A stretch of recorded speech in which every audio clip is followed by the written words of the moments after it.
أكد النجم المصري محمد صلاح مهاجم ليفربول الإنجليزي أن تتويجه بجائزة الكرة الذهبية حلم، وسيكون أعظم بالنسبة له لأنه سيصبح إنجازاً يسعد به الشعب المصري.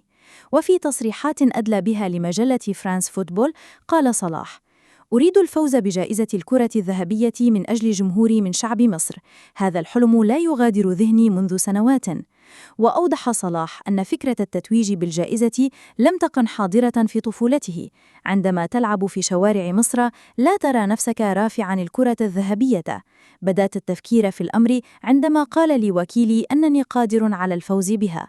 وأضاف: بدأ الحلم يصبح واقعيا عندما انتقلت إلى ليفربول وليس أثناء فترتي مع روما، ولو تحقق هذا الحلم سيكون أمرا عظيما.